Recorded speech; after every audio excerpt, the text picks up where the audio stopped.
It's okay. Hi, everybody, and welcome to the third live stream of my podcast. We're a little bit late, 2 minutes, and it's completely my fault.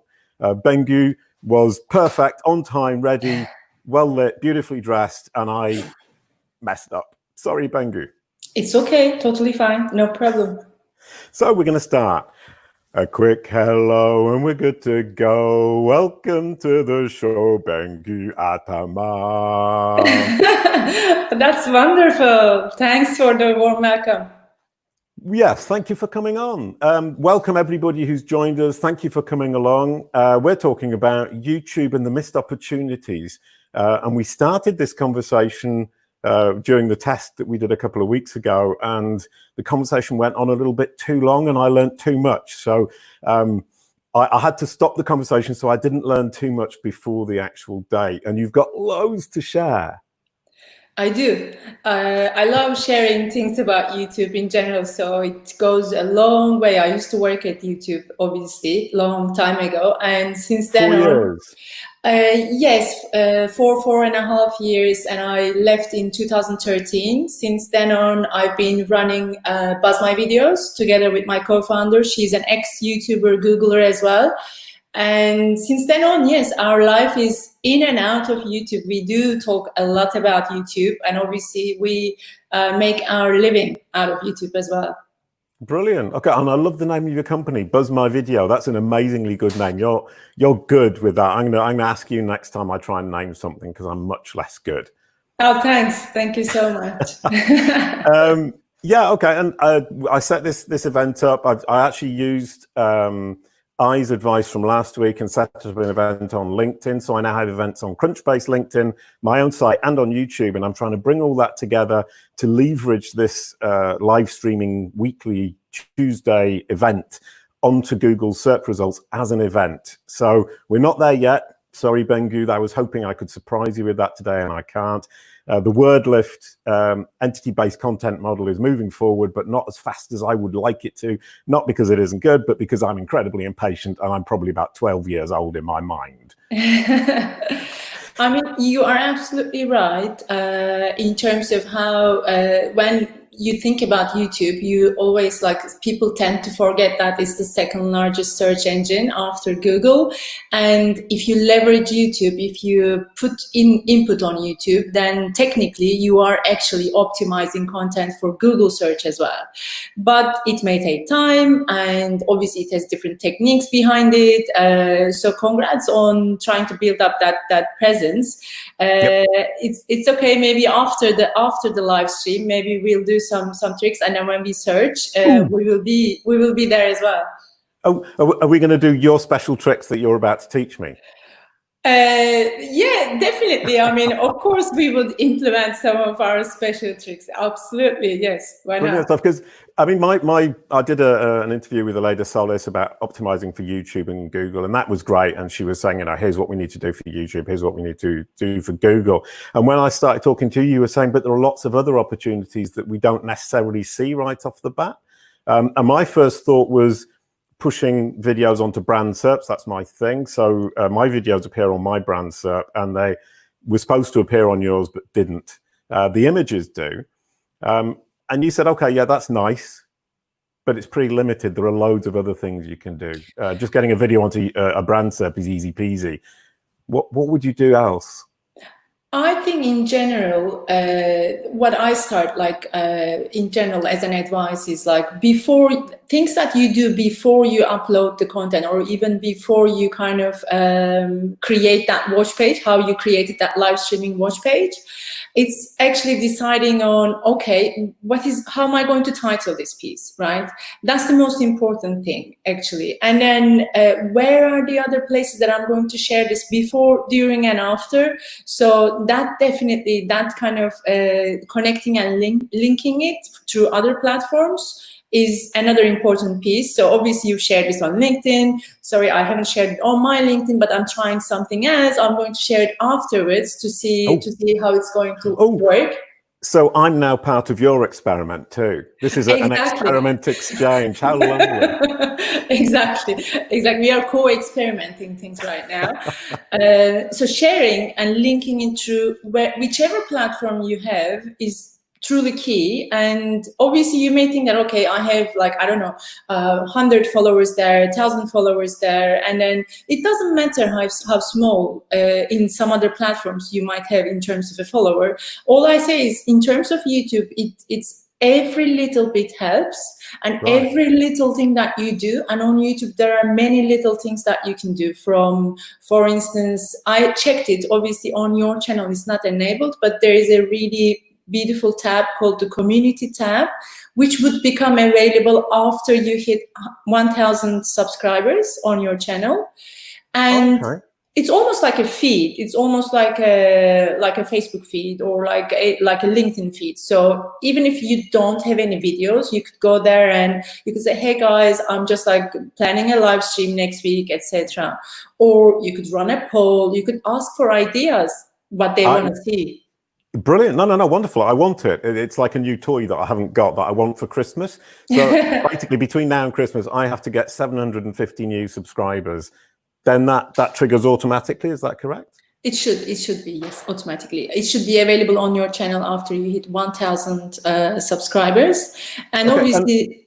Sorry, and how effective is it? I mean, people hang out on Facebook all the time. They don't hang out on YouTube in the same way. So, I mean, that community thing of pushing stuff out, do people really interact as much as with something like Facebook? You would be surprised. It's very effective because it automatically appears on the homepage of YouTube, which is like the best place that you could be for any of your subscribers and your future potential subscribers who are kind of related, who are searching, or who are in the same interest group for your channel. So it appears as if you uploaded a new video, or like it appears as a post on the homepage. So then people could interact with it. So it's really effective in my opinion, especially if you don't necessarily have a lot of content that you can push regularly. So you can kind of limit the gap of content production by leveraging the community tab from time to time. Yeah, that's a really great point. I think a lot of people have that problem. Is you're saying, I can't produce enough quality video or valuable video. I mean, I prefer the word valuable or relevant video for my audience to actually release something every week. And we get kind of stressed out about it. And this is a way to spread it out and not need to be quite so productive. Exactly. That kind of gives you a little bit kind of timeline in between the content that you push. And it's instant feedback. So there are other functionalities. You can post, obviously, an image. You can post a poll. You could ask people for ideas. Exactly. And you could get like your new, what they actually expect from you or what they need from you. So that then helps that engagement on the channel. That engagement helps you get better ranked on YouTube, hands on Google, etc. Oh, right. Okay. I never asked the audience, my community, whatever you might call it, what they actually wanted. I was just doing what I thought was fun. So Hans is here, I know. So can you post, this is a mini poll just for Hans, can you post what it is you want and then we can have it on screen? And that way I can't avoid it and I can't ignore it, which is wonderful. So we've already got started on the community. How lovely. And I did notice, in fact, the more I go to YouTube, the more the videos it shows me on that home screen are targeted.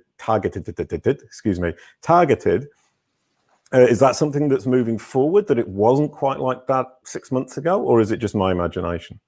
They've done a change on the homepage, maybe roughly 6 months ago or something. I'm not sure about the time, but not in terms of the algorithm. I think the algorithm is obviously constantly learning and constantly improving and constantly becoming more and more relevant, in my opinion. I can't give you a scientific answer on this because nobody knows how the algorithm works, you know.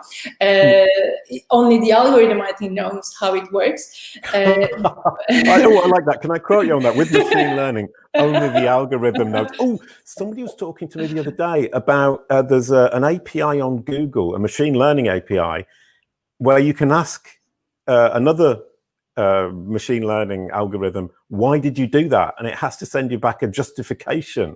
Wow. Yeah. That's amazing. I can't remember what it's called, but you just go, wow, isn't that cool? So you can actually ask these algorithms to justify their choices now.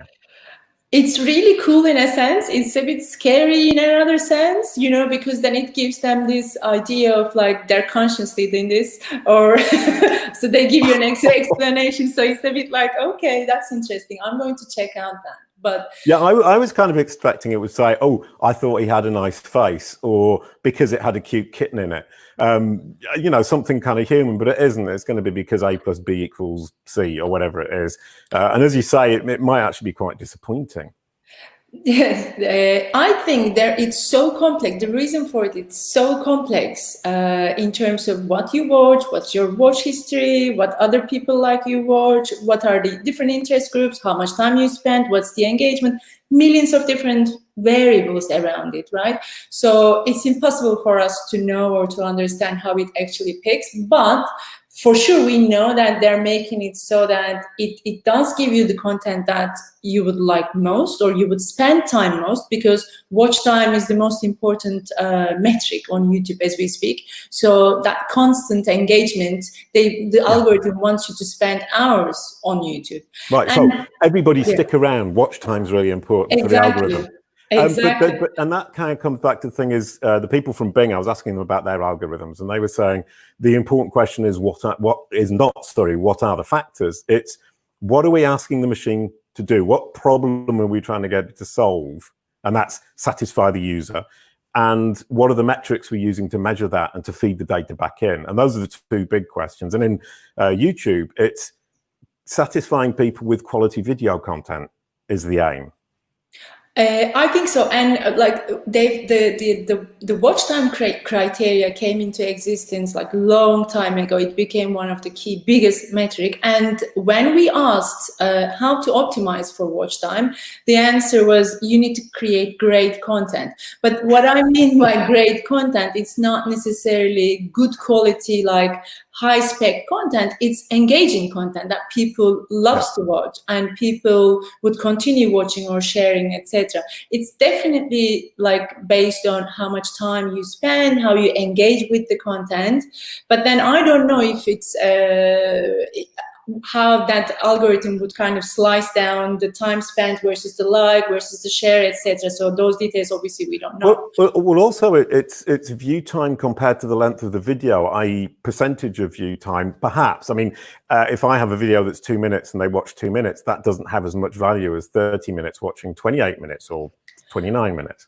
I would disagree on that because I think when you say watch time, it's not specifically watch time of this specific video right now, let's say. It's actually, let's say there is audience watching us and Hans, for instance. If Hans, after this video, continues to watch relevant content that's similar to this, then that watch time, that session is still live and he's still spending time on YouTube, which means that that engagement started with this video. And this video is going to get credit, I think, in my opinion. So it's that entire experience on YouTube. Yeah, so it's not just watch time, it's playing a role in a series of watching and keeping, once again, the walled garden. The more these platforms, Facebook, Twitter, YouTube, and even Google with its search can keep you on their platform, the happier they are, because that's where they make the money. Brilliant stuff. We just had hello from Simon Cox. Hello, Simon Cox. Thank you for joining us. I know you had a meeting. And the comment from Hans was, he loved the Google interview with John Mueller. Can we have more Googlers and YouTubers? We've got a wonderful YouTuber on, or YouTube expert today. And that interview with John Mueller, it's interesting that you should have liked it, because I agreed not to ask any really, what's the word? You know, what are the ranking factor questions? And a lot of people said to me, oh, you should have been more tough with him. And I don't think I should. I think throwing ideas around, chewing the fat, as we say, is a really nice way to get more information, get more understanding of where we're at. Would you agree with that? Please do. I completely agree. As an it was a leading question. I completely agree, because it was a leading question. Yes, indeed. Because I mean, as I said, it's some part of its experience and anecdotal. What we share as best practices, right? There is no. You learn as you experiment, as we are experimenting right now with various different things, and the results are going to tell us. But in my opinion, no. you would have some other information, obviously working internally and understanding some other concepts like the vision and the strategy and where things are moving as a platform, but you would never share the nitty-gritty details. You can't. It's first of all, it's confidential information, and secondly, you wouldn't hold all of that information yourself either, you know. Yeah, I mean, that conversation with John Mueller was really interesting, and it had lots of information. I think you just have to listen to it to extract the information behind the information. I mean, one of them was that he gets misquoted 2/3 of the time, and that he finds that very frustrating, obviously. And that's to do with the fact that when people ask him for advice, he's saying, well, this is good for your specific case and your specific site. And people say, oh, but that applies to everything. They're generalizing from a particular, which is, I did an economics degree. And that was one of my favorite phrases is, I mean, all these economists, they generalize from a particular and try and apply it to everything, which is absolute rubbish. Sorry. So back onto YouTube. You've given us a couple of great hints. What are the missing things am I missing on YouTube with my rather babyish YouTube strategy? I was just telling you that change on the homepage. As you might have noticed, the titles, the title length, the space for the titles, and the thumbnails have gone bigger. The player image on the homepage have gone bigger very recently. So that means that if you put more effort in how you title your content and how you optimize that thumbnail, it is going to be more effective getting that click-through rate from the homepage. And that was the homepage kind of change from what we've seen. Other things, I was again checking, there are really some cool functionalities on YouTube that would allow brands or anyone to generate revenue off the back of their content. First of all, obviously there's partnerships, which again, you would become eligible hopefully once you reach 1,000 subscribers. And subscribe, everybody now. Subscribe. I need 1,000 of you. So, and exactly. then I can do the partnerships. What's that? The partnership program would allow you to monetize your content, to generate advertising revenue off the back of your content. So anytime your content is being watched, there is going to be an ad unit coming up, and YouTube is going to give a rev share to you out of that ad unit. You would also need 400,000 watch time on your channel, which I'm sure you would be able to pull that off. 400,000 minutes or hours? Very good question. Ooh. Okay, minute. Let's say minute. I don't know. 400,000 minutes. 400,000 hours might be quite a lot, but exactly. 1,000 people, 400,000 hours would be 400 hours each. God, this is so that would be unreasonable. So anyway, yes, we're going to say minutes, 400,000, whatever it might be, and then you can become the partner. And there's a question: if I'm trying to monetize this by upselling my courses, which I've just released the 5th course. Well, sorry, I've just made the 5th course purchasable. My idea is to monetize this whole thing, my business model that I've built over the last couple of weeks is upselling the course. Wouldn't advertising damage that? So it depends. It depends what your course definitely would like. This could be the teaser, and this could be the content marketing aspect of leading up to your course. So I don't think it would damage. I think if you were to plan it and kind of like curate it around in a good way, it would actually amplify it, you know, because then you would create your authority, you would create that volume, that community, meaning that interest group on your channel, and they would want to get more, and they would be willing to pay for it as well, obviously, on top of that. So I don't think so. Yeah, also, I should have talked to Buzz My Video before I started doing this whole thing, shouldn't I? Then I would have actually approached it with a plan instead of kind of this doing things as I go along. It's never too late. It's never too late, but and then we could do an experiment together, which would be wonderful. Absolutely. My point is, you were right with that word, planning. I think that the entire thing goes back to planning and strategy. And then once you have the right strategy, it's just a matter of time. You need to be dedicated as well. From what I can see from YouTube, YouTube requires a lot of commitment and time. It's not like you can reach a lot of people in an overnight, unless you have something really like a cats and dogs, like funny viral content. Obviously, that's something that's like pure luck. Yeah. But it is commitment, and if you're willing to make that commitment in the longer term, obviously it's going to pay out in different ways. Yeah, I think kind of that idea of commitment is really important. I mean, I was talking to James Mulvaney a couple of weeks ago, and he was talking as well. The same thing you're saying is the numbers might be very small, but that's where you start to build, and that patience and that commitment is where it all comes from.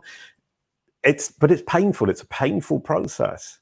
I know, but you sound so empathetic to my problem. I know, because most of the time, if you are working with, let's say, somebody who's just at the start of their journey, you know that enthusiasm. You're so enthusiastic, and you want everything to happen at like overnight.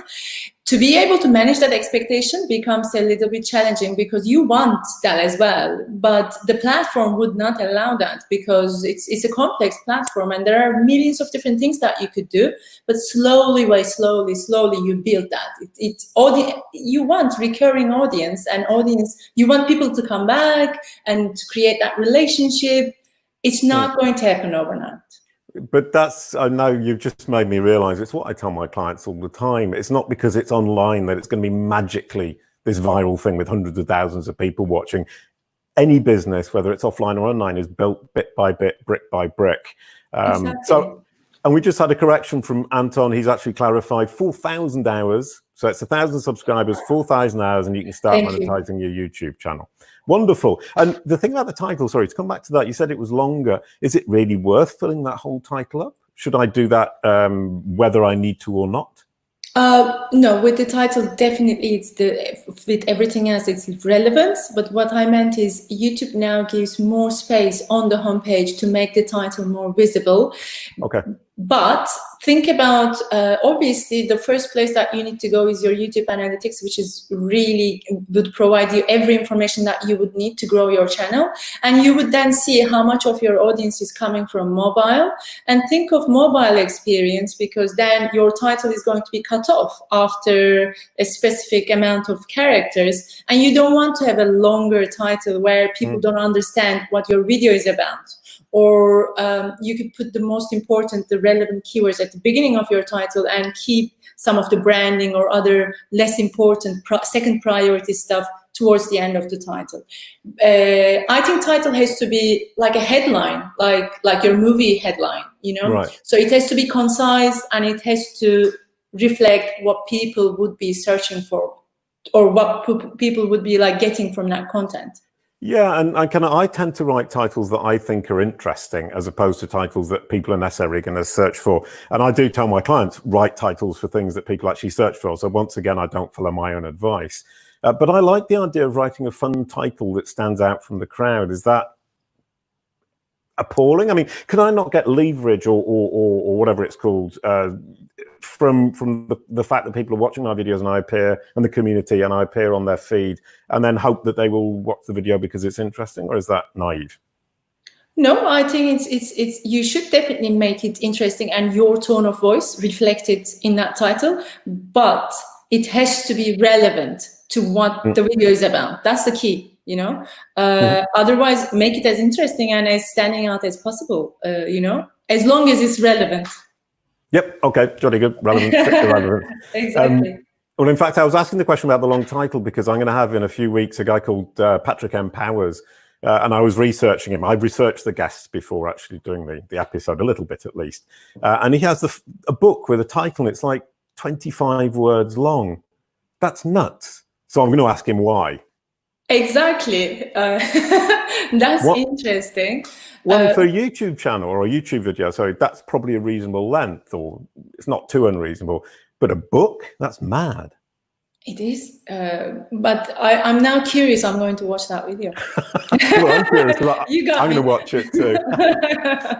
Okay, so now give us one more, and we're kind of running through the time here. Give us one more super duper exciting thing that I'd never thought of that I can do with my YouTube channel. Okay, so, but in terms of live streams, you can make the live streams like pay for you as well on YouTube. Like, right. Obviously, again, there's this criteria where you would hit 1,000 subscribers, and something called the super chat is going to be enabled on your live stream. So where people can actually donate to you or like kind of buy some stickers and kind of react to your content and engage. Oh, wow. Exactly. So you would then in real time be making money on YouTube through your live stream. People in the chat can say, I want to buy a virtual sticker, and it's basically to support me in my efforts to keep this live streaming going. Exactly. And some other kind of tips, for instance, something that you could do right now, which doesn't require anything, any kind of criteria. You know, your comment section. In your comment section, you can kind of like, I don't know, pin another video that is relevant to this content, right? And pin that, so anyone who's watching this video might be likely to click on that and watch that video as well. So with this, you would keep people on your channel, and it's free, it's easy, and it's something small, but something very effective. So I pin another video, a related video, in the comment section. Exactly. So it would appear on the top of your comment section, and people who are watching this might be interested to watch that as well. So they navigate to that, and then they stay on your channel, on your content, and then you pin another video to that one, and potentially they would stick more, you know? And they never get out of the cycle, and they never leave the channel, and they forget to eat, and they forget to sleep, and they slowly waste away. What a terrible thought. Thank you very much, Bengu. That was an absolutely delightful conversation. I love the ending of it, even though it's a bit it's a bit dark. It's a bit dark. Thank you very much. Thank you so everybody much for joining us. That was absolutely awesome, wonderful, brilliant. A quick goodbye to end the show. Thank you, Bengu. Thanks, everyone. Thank you. Bye. Bye-bye.